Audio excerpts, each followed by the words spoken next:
elektronik.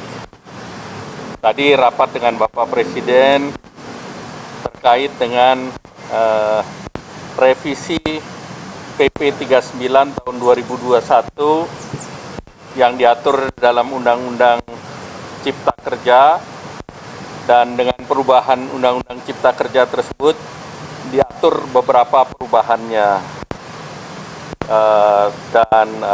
Salah satu adalah perluasan kewenangan kehalalan produk tidak hanya oleh MUI Pusat tetapi juga MUI Provinsi, MUI Kabupaten Kota, Majelis Permusyawaratan Ulama Aceh, dan oleh Komite Fatwa Produk Halal.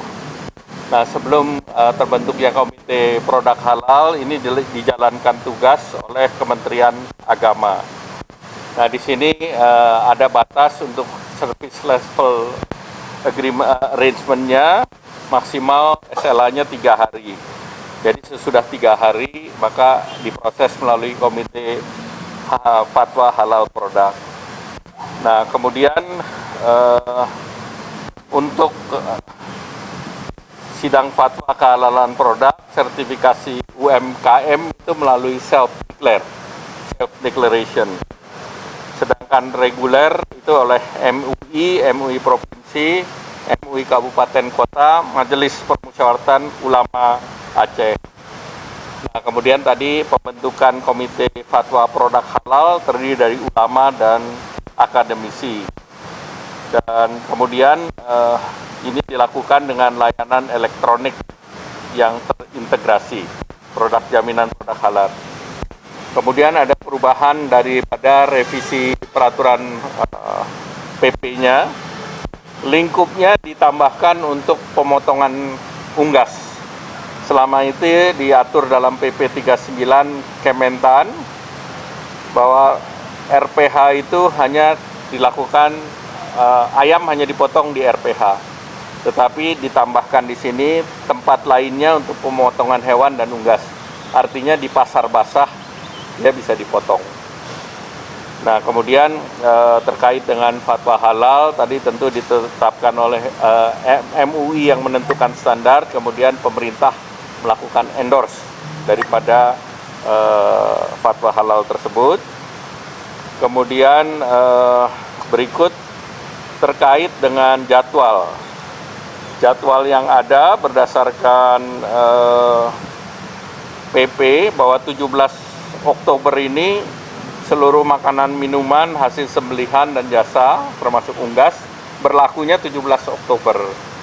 Nah, di sini tadi karena pelaksanaan daripada jumlah sertifikasi halal, target yang ada itu sertifikasi halal 10 juta, namun capaiannya sampai saat ini baru sekitar 4.418.343. Jadi masih jauh daripada capaian.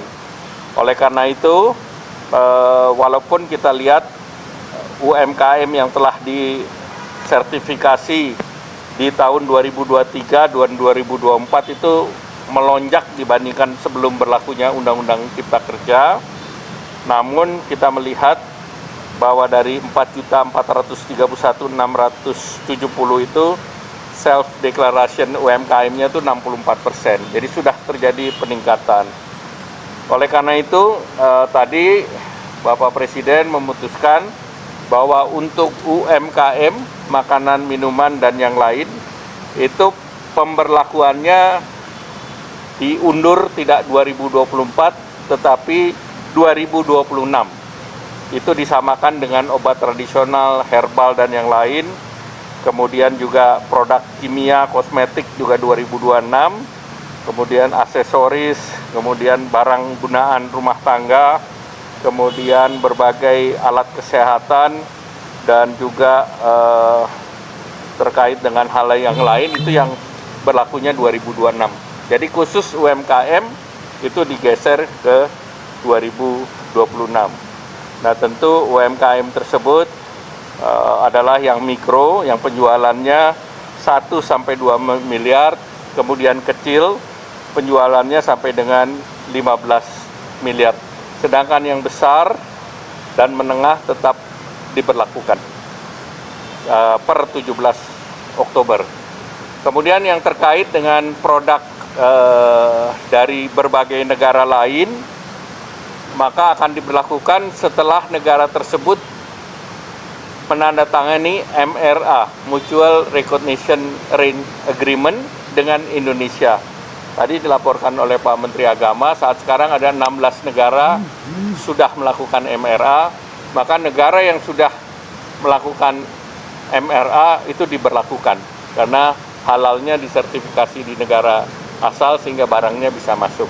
Tetapi bagi negara yang belum menandatangani MRA, ini belum diberlakukan. Demikian.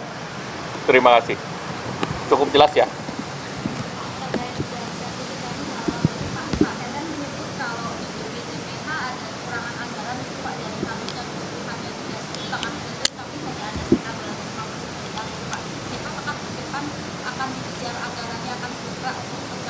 Ya, pertama tadi kan yang 4 juta, target 10 juta, salah satunya sana.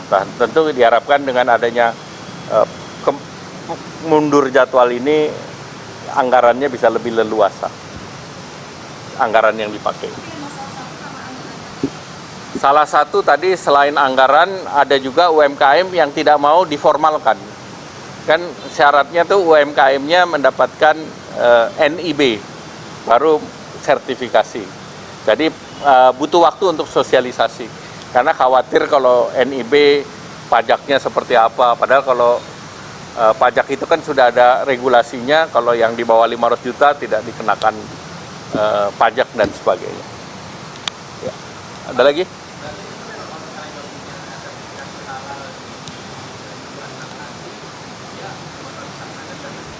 ...2026 tadi kita bicara.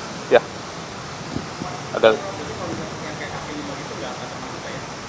Ya kan dia nggak punya NIB, makanya kita dorong mereka punya NIB sehingga bisa diberlakukan semua. Ya, terima kasih. Selamat sore.